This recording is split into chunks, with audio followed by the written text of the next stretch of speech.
you still working on your fictional podcast? Yeah, I actually am.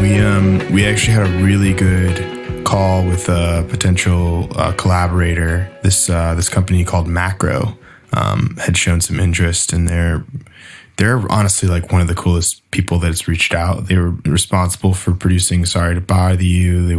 They manage a few, Michael B. Jordan. There's like a pretty good roster and like interesting group of people associated with it. We haven't gotten any confirms, but they're very interested. So hoping that goes somewhere pretty soon. Sorry to Bother You, that was Boots Riley, wasn't it? Who directed that? I think so. Yeah. Yeah. It's interesting how they have a musician making a film for them, and now they've got a musician making a podcast for them possibly as well. Yeah. So crazy, right? Well, I guess because he was a musician. That's crazy. I think he was a rapper, wasn't he? Yeah. Mm-hmm. Yeah. That's honestly pretty crazy. By, kind of creating that podcast, is that allowing you to tell a story that you wouldn't be able to convey in your music? Is that a different kind of story than you would usually portray? I think it definitely is. I think in terms of what I identify with in terms of like my music and sort of how I express things in my music, I think it's just merging two different types of art forms, like obviously like a story dialogue, like in a very conventional sense with the podcast, and then trying to make that into something that people can listen to for, 40 minutes or 30 minutes. So I think it's like physically different.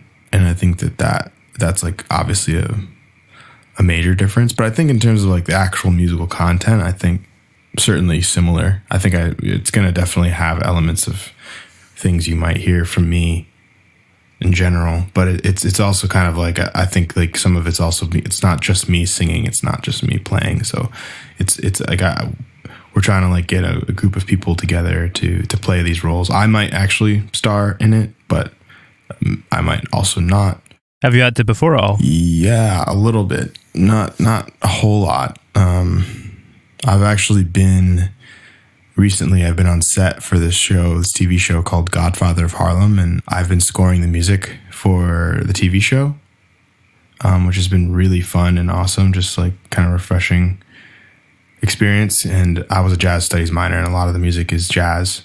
All of it is jazz. And so I'm like covering stuff with this band. I hired like a band to play with me, and then I play the saxophone, and then I wrote a few songs for it as well. So it's been really cool, but it's also required me to be on set because I'm also in the band that's in the TV show. And we've actually showed up on like 8 episodes, I think, which is like a lot more than I expected. I think we were only supposed to do 2. It's been really fun and just like a nice, interesting surprise. And Forrest Whitaker is such an incredible actor, so it's really cool to just kind of see him in action and see random people that I've recognized through watching movies in general. So I don't know. I imagine Forrest Whitaker's got quite a presence in person. It was surprising, man. I'll be honest, because I never thought that I didn't know he was that big. He's like a huge dude. He's like 6'3" or something. But he looks kind of squat, and then you're like, oh wow, he's like just like this big presence. You're right. And also so nice, man. Such a nice dude. Like he came up to the whole band and just like introduced himself and everything. This is actually the second time I've met him. I did one small thing for Godfather of Harlem last season. But then this season, I guess he just waved at us because obviously it's COVID. He wasn't quite as like, but it's really cool and super cool that he's into it. And I guess he's also a really big jazz head. So it's an honor that he continues to hire us back, I guess. How many projects are you working on at one time then? Because you've kind of got your musical outlet, you've got composing, you've got a podcast. Yeah, man. Honestly, a lot. I'm doing. Well, I guess it's always kind of something, but it's. I guess it's really just like my music, this podcast idea, and then the show with Forrest Whitaker. But I don't know. And then like random stuff that I'm doing with other artists. That's really it. But like it's not all happening at the same time. So it sounds like a lot more than it is, you know. Like the schedule, for example, for Godfather of Harlem is very like specific, and we only have to be there a certain amount of time and whatnot.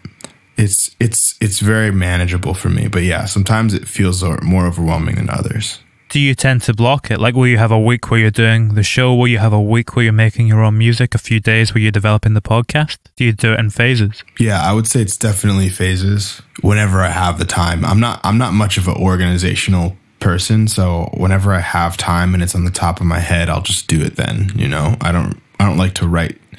Well, I do like to write stuff down, but I just tend not to. Because I think I'm just like, okay, I got to do this now, you know, and then I get distracted and then I do something else. And so, yeah, I definitely kind of just work on things when I get them almost immediately. And then either it gets done or I almost finish it and then I finish it another like 2 days later or something.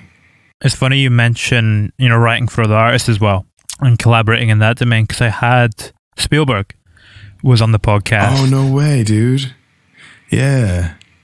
That's cool. When did you collaborate with him? Because you're on his record. Well, not on his record, but you wrote for his record. Yeah, man. Yeah, it was awesome. I mean, he's such a sweetheart.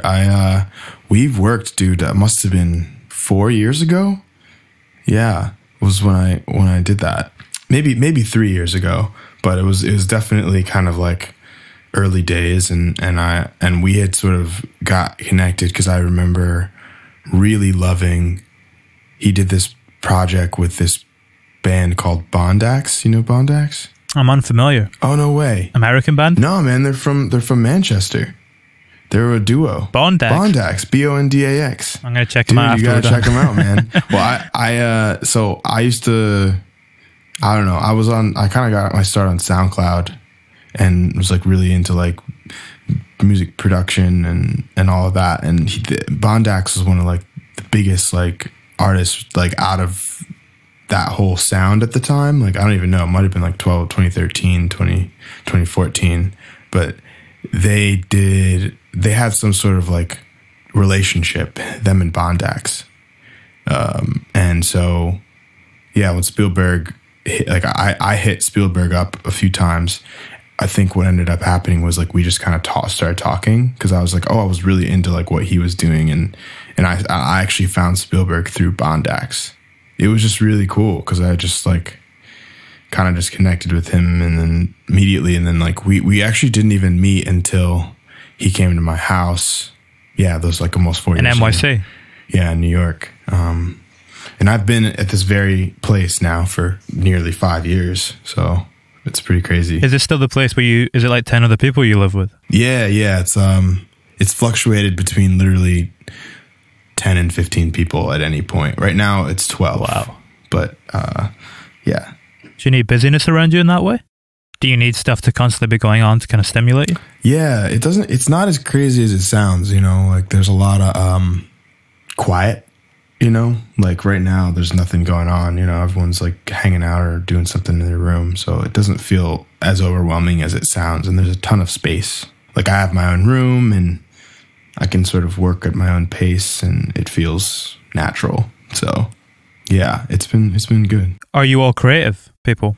Yeah. So basically I am the one musician in the house. There's a music manager who lives in the house as well. He's a good friend. And then there's actually a pilot who also lives in the house, which is kind of cool. Wow. There's a cartographer. There's this guy, Matt, who works at Google. There's a bunch of people there's one person who's actually in graduate school, and then a couple. Yeah, it's like kind of all over. I feel like there's a couple. There's also an artist who lives in the house, like a physically like drawing artist person. And so yeah, so it's definitely like a good mix of people for sure. You speaking of artists, you played was it a Basquiat exhibition once? Yeah. Yes, I did. Yeah. I was involved in that at the Guggenheim. Yeah, that was yeah, so in New York. Mm-hmm. Yeah. No, that was a lot of fun. That was great. Yeah, I mean, and the Lashadria Bouvier, I think she was the person who put the whole exhibition on, and we played in this kind of like amphitheater type situation, which was cool. And then it was weird sound. I remember it being super weird sound because it was just very echoey and boomy. Yeah, it was a good time. Like it was honestly like, I felt like, whoa, I can't believe I'm doing this. It's like one of the coolest things, you know. I was like, holy shit. Were you kind of gearing your set to have some relevance to what was going on with the art? Was there any crossover there? Did you kind of frame it differently in your mind? I don't think so, no. I do remember sort of like learning a lot though, because we ended up, after the show, we ended up going, the art curator ended up taking us back into the exhibition. We kind of got like a private tour and whatnot. And yeah, I just learned a lot about Basquiat because I'd known about him, and I actually had seen his documentary. There was a really cool documentary about him I saw when I was like a teenager, which is so funny because I remember being like, whoa, you know, as a teenager, but then he became even bigger, you know, like 10 years later. And I was just like, this is really weird, you know, because I've known about it. Like I was like the guy that knew about Basquiat before Basquiat was Basquiat, but then also he was something that was important. But you know what I mean? Like there's like this sort of like glorification, and like it's sort of similar to how like Andy Warhol was big, but then like he became like larger than life, you know, when he died, and like sort of has this kind of like name. So yeah, it was really cool because this woman who curated the actual exhibit basically has like the foremost knowledge about him in general besides his family. So she had a lot of really interesting information and sort of like kind of like historical moments and pieces that were like significant based on those historical moments. Do you find it easy to kind of take inspiration from other artists in that way? Like not necessarily musicians, but just creative people? Oh, definitely. Oh my gosh. I love that raw creativity, and just like, I'm actually a fan of my own roommate. She's really, really good. Dana Robinson. She's sort of making a name for herself in New York right now too. But it's like, I always love seeing how people just interpret certain situations in the human experience, you know? And I think that if it's done well, that's good art, you know, regardless. When you're collaborating with other artists and other musicians in a writing space, is that a different kind of freedom, like creative freedom if you're writing for someone else? Like we were speaking about Speelburg earlier on? It definitely is to a certain extent. I think it's not, I don't know if it's a freedom. I don't think I'd call it a freedom. I would probably just call it more of like it feels a little bit like almost like speed dating sometimes, you know? Because you're not like, you're kind of, I mean, it can feel just sort of like, oh, well, like, what are, you know, because in a lot of times, like a lot of cases, certain artists will have like a very specific sort of thing that they're trying to go for.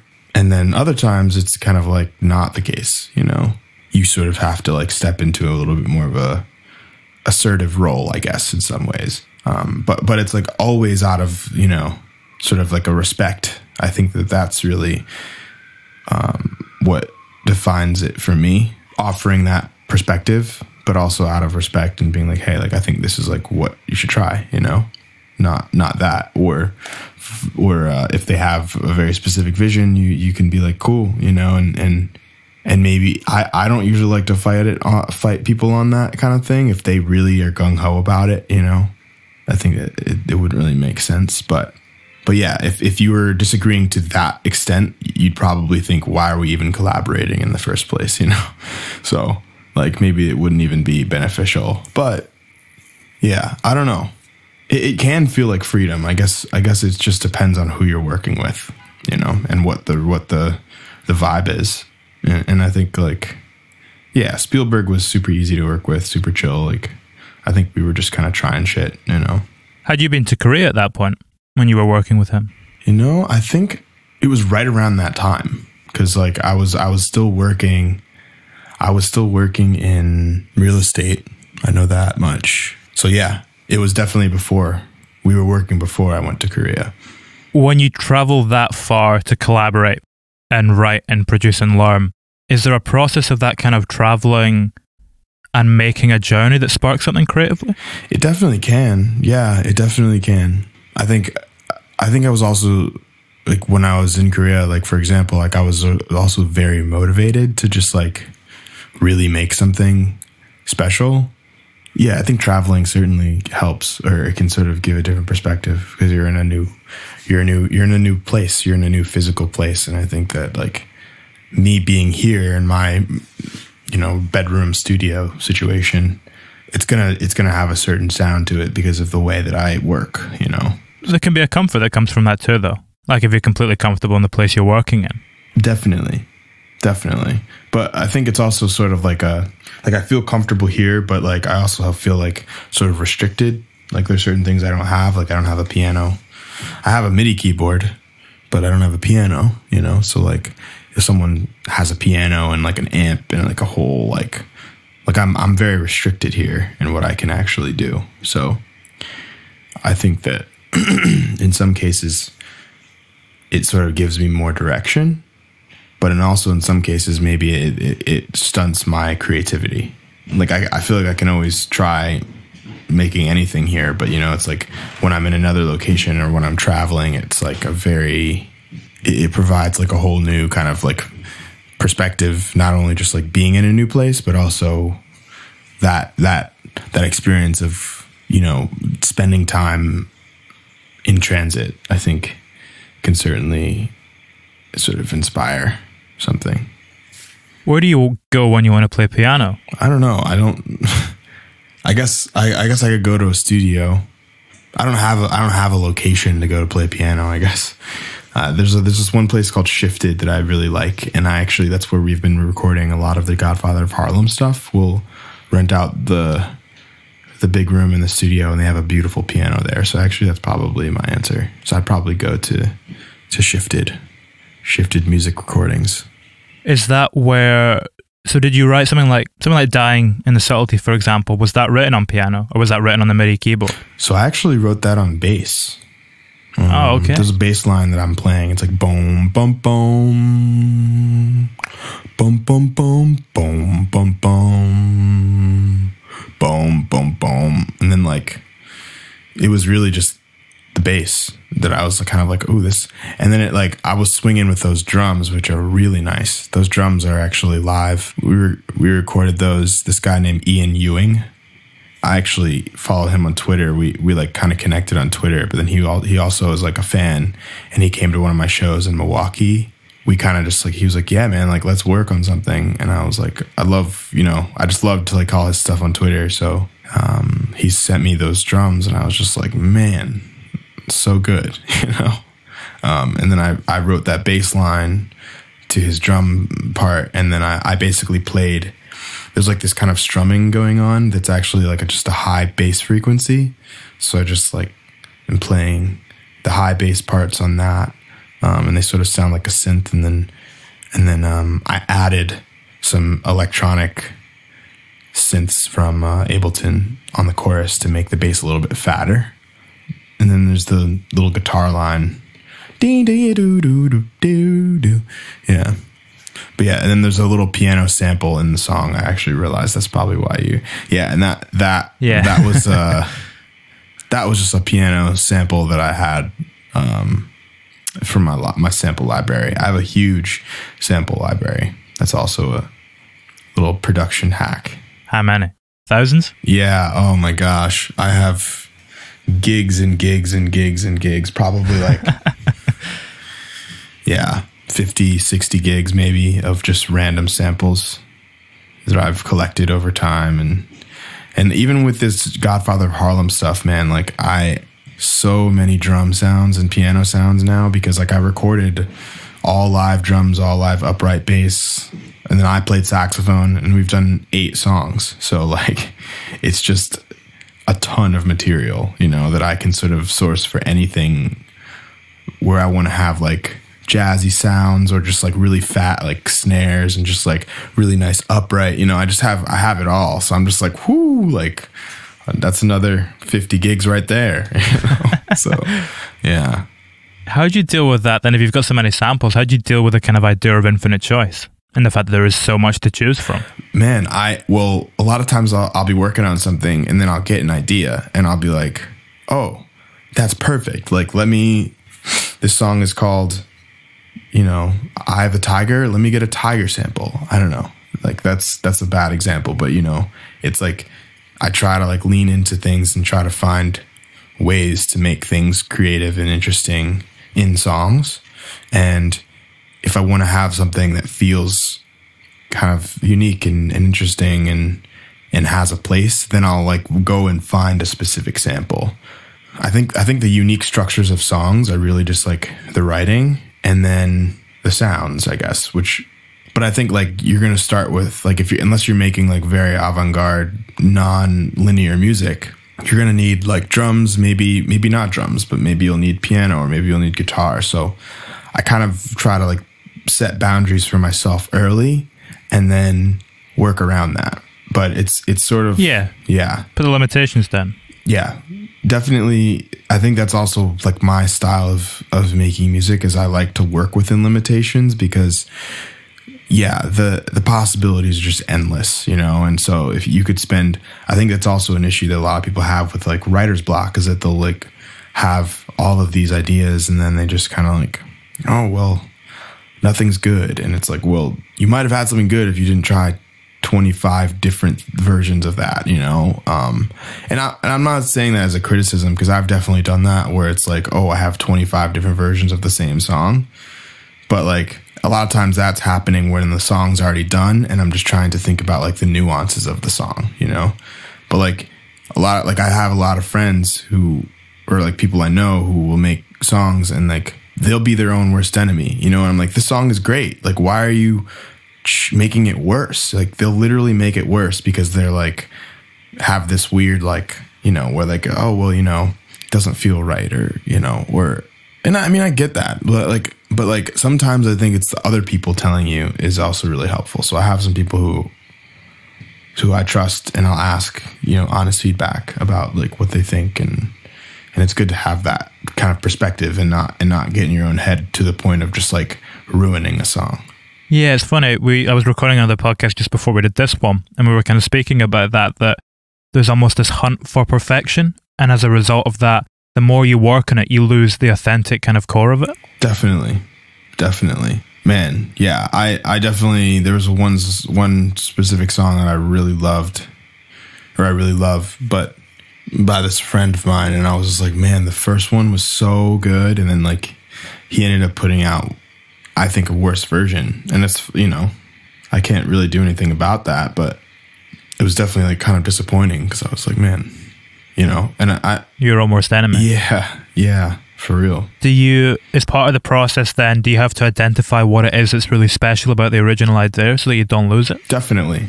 And I think I'm also making a very conscious awareness that I'm not talking about demoitis, which is a completely different thing. Demoitis is a real thing. There's also certain character that you can get in specific recordings that you can clean up, and it has nothing to do with like it being a rough mix or a shitty mix or whatever. And so keeping that in mind when finalizing music is important because like, yeah, I think demoitis can be a thing, but I think that there's also certain things where it's like, hey, you don't need to like reinvent the wheel here. You don't need to like completely change the drums because the first drums that were way simpler and fatter, you got to make them messy, make them all messy and shit. And you're like, well, what's going on? Like, why would you do that? With what you were saying earlier as well about how one of the really important things is that the sounds, they're interesting. And they're idiosyncratic and they're personal to you to a certain degree. Is in the same way that you have a sample library, do you have a bank of lyrics that you can pull from? Like in terms of references, like I'm thinking of something we were talking about Dying in the Subtlety, the Jason Statham reference. Yeah. That's part of what makes that song. It just grabs you like that. Yeah.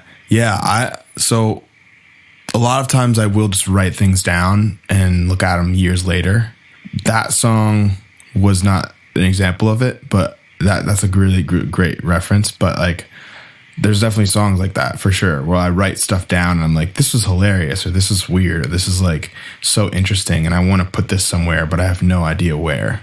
So yeah, I have a notes folder where I just like, we'll just like have a bunch of just random lyrics, and I'll just be like, does this fit here? You know? Do you ever do that with subject matter as well? Like if we look at Roots, the last single you put out, that's a song that the kind of idea at the heart of it and what you're trying to explore, it's very timeless. Definitely. Yeah, that song actually is a great example. That's actually great, because when I first made that song, it didn't sound anything like that. The first verse lyrics, from atoms up to comets, life is never promised. You could make me want to lie and be dishonest. That was actually in another song that I had called Roots, but it sounded completely different, and I never put it out. But then I worked with this producer named Dan Nigro, and him and this drummer named Jimmy Stack they basically had that song already done. I'll be honest, it was already pretty much there. And I was just like, this is a really dope track. Like, I just like loved it, you know? And that's a very rare thing for me where I'm like, oh, like, cause I definitely like mostly produce my music, but it's very rare when I find someone who I can be like, oh, this shit bangs. Like, I don't even really need to do a whole lot, you know? And that was you completely resonate with it. Yeah, that was like a really rare case where I was like, this song is dope. Like, I'm going to just take these lyrics and put them on this song. And that's basically what I ended up doing for Roots for the most part. There's a few things that I changed. There was a few things I changed, but like the chorus is the same as the other version. The first verse is the same. And then the bridge I actually ended up writing for the song. It's interesting that you referenced, when we were at the start of that, you referenced the opening few lines, and that line, you could make me want to lie and be dishonest. Is that what prompts the revelation for the entire song, when you realize that the kind of problem at the root of the song could affect you in a really fundamental way and force you to do something you don't feel is right? Yeah. Well, I think it's like sort of like trying to get to the point that like so much of people are willing to go so far as to like ruin their lives to maintain relationships that aren't good for them, you know? So that's really all I was trying to say. I wanted to just kind of reflect on that idea and sort of think about like, yeah, like the smallest thing to the largest thing, you know, from atoms up to comets. This life we have is just it's so finite, you know, it's not going to last, but like you could literally make me want to ruin it because I care about you so much, you know? That was like trying to just kind of be the most dramatic I possibly could out of the gate. And then like the follow up is sort of just like, you know, the simple things, they mean much. Just stay a while, be in touch. Like I'm leaving work. Like, let's hang out, you know? But it's like, okay, this is like fucked up, you know? Could you draw a parallel between that musically as well? Like in the same way that a person can have a hold over you, if you came up with a beat at a certain point in your life and you're very attached to it, can it then inhibit you from developing it in a way that feels right for the song? Like you're saying, like if someone had a song or something, sorry. Yeah, I mean, so take for example the beat that we were talking about, the beat for Roots, right? And you completely connect with that, and you really resonate with that beat. Say you then try and put the lyrics onto it.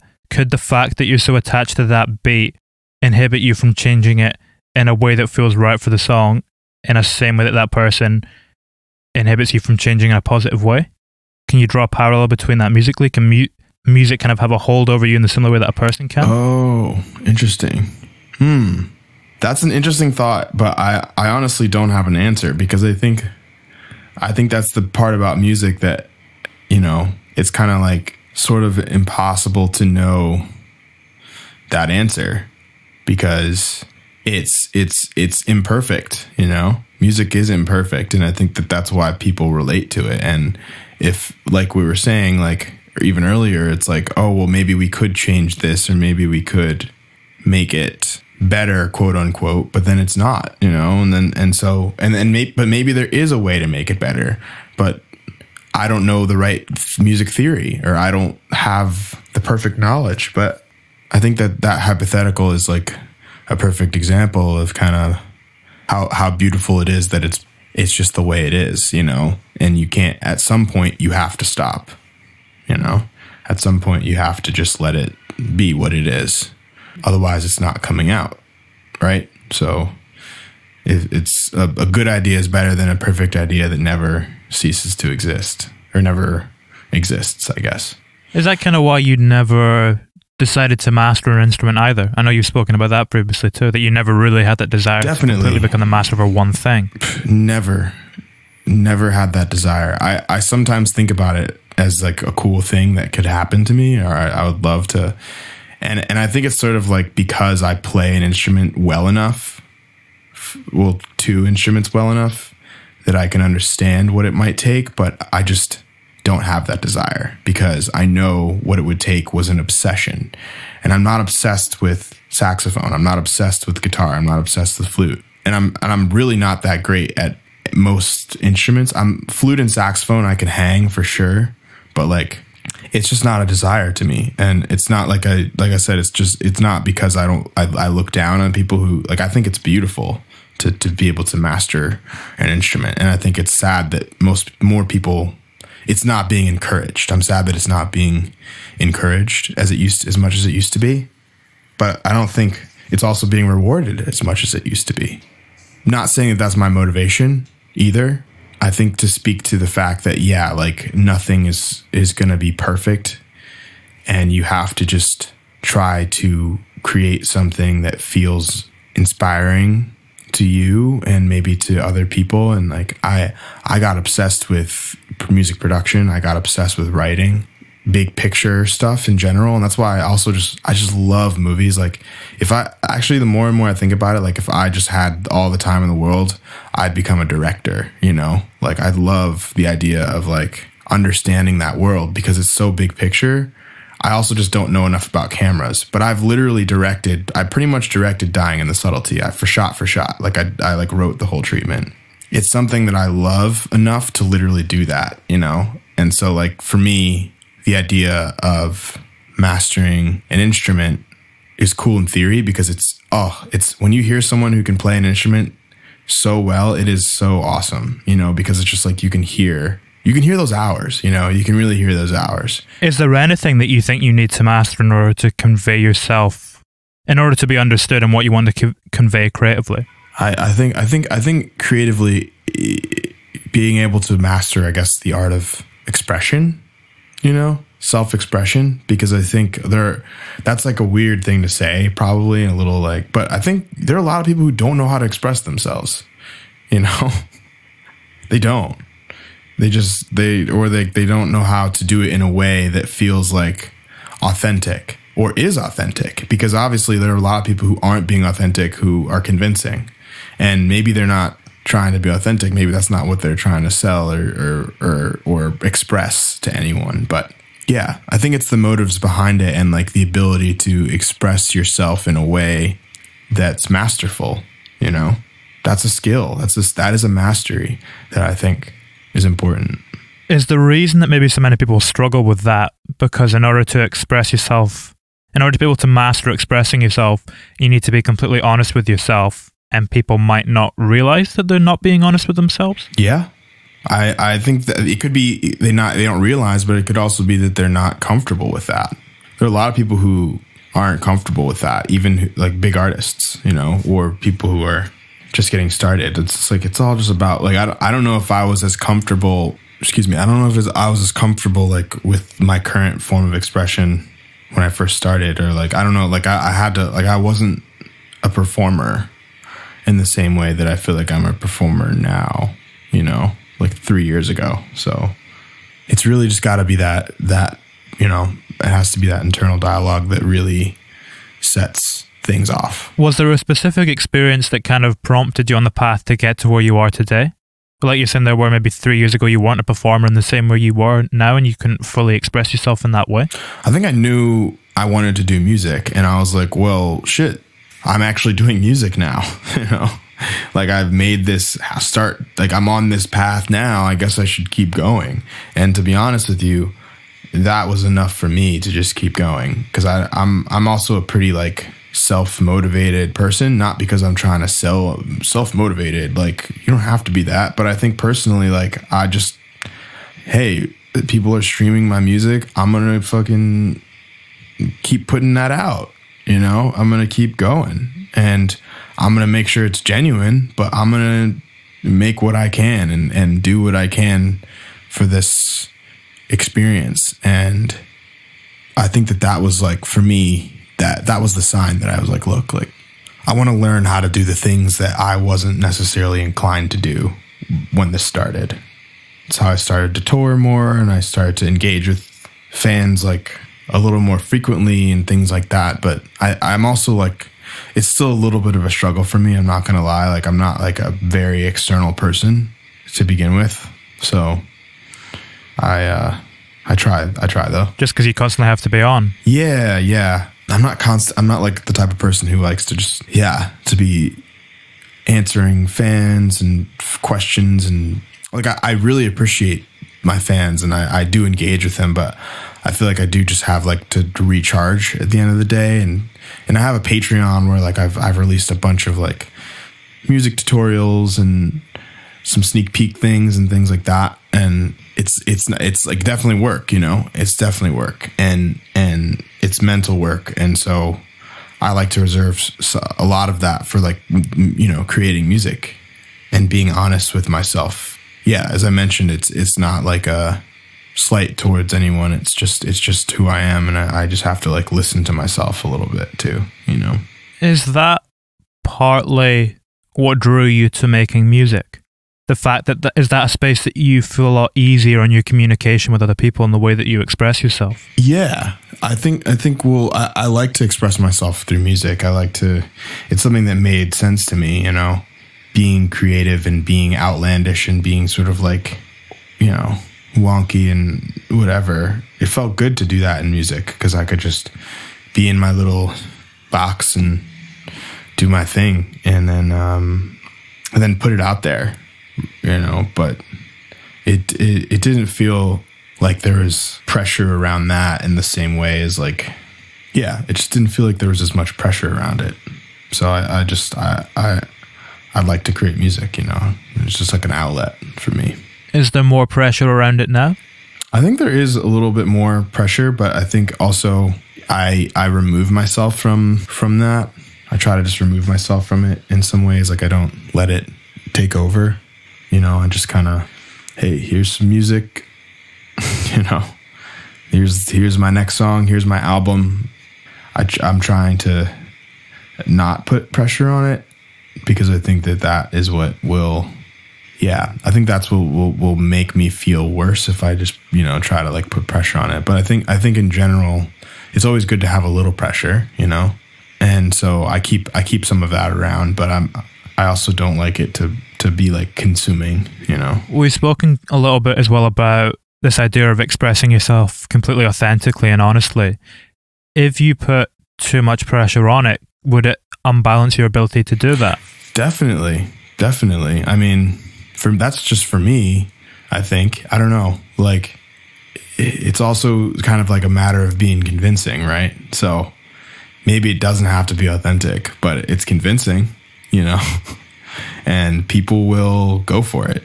So I don't pretend to be like the arbiter of what is right in the world, you know, and who is saying the right things when they're authentic and yourself, you know. Man, so many artists are inauthentic, you know, so many. So, and that's fine, but it's like that's like what they're doing, you know, and that's like their whole steez. It's not a crime. I think it's more of just like the matter of like being comfortable with whatever decision you're making, because you got to keep it up, you know. And like, I just couldn't keep it up if I was going to like try to be like taking my shirt off and doing all this like hot boy shit. Like, this is not me, you know? And like me, like, I feel like there's points where I try to like maybe try that, but it just doesn't feel right to me, you know? And so like, I'm like, I'm into modeling, like I'm into that kind of thing. I'm not like anti doing any of that, but it's like I said, it's just sort of like a comfort level and an ability to like sort of lean into it. And like, I just haven't had that experience yet in my life, you know? And so it doesn't feel authentic, and it doesn't feel like I can maintain that in any type of earnest way. So hey, you know, maybe I'll start another project where I do that. I guess all I'm saying is that, like, yeah, if you're going to do that, fucking do it. But like, I feel like I'd be supremely unhappy if I had to like do some shit and sell some shit that I wasn't comfortable doing. It's interesting that you were saying, you know, you're into modeling as well. I remember reading that when you were a kid, you wanted to be an architect. Yeah. Have you always had like a relationship to design in some sense in that way? And is that something you get through music as well? Yeah. Yeah. I mean, I love design. I love architecture and design. And similarly, like, I just love good film, you know, and good like videos and shit. Like, it's so cool to watch and kind of like observe. So there's definitely, I think, aesthetic overlap, if I were to say. Do particular parts of the process feel more tied to that than others? I mean, music production, similar, I think, is like automation, music production, compression, EQing. Yeah, that all feels like engineering in some ways, you know, where you're like building a space. So it would almost be like the idea, and like, you know, we were speaking earlier about dying in the subtlety, you come up with it on the bass, and then you kind of put some other parts together. That's like drawing the blueprints. And then once you start to take it into that production space, that's like building it up. Would that be the kind of analogy? Definitely. Yeah. Yeah. It's like, it's creating like, and I think from a design perspective and even from a clothing perspective, like, I love clothes that have utility, you know, but also have fashion sense. Like, I love style and I love that style changes, but I also love utility.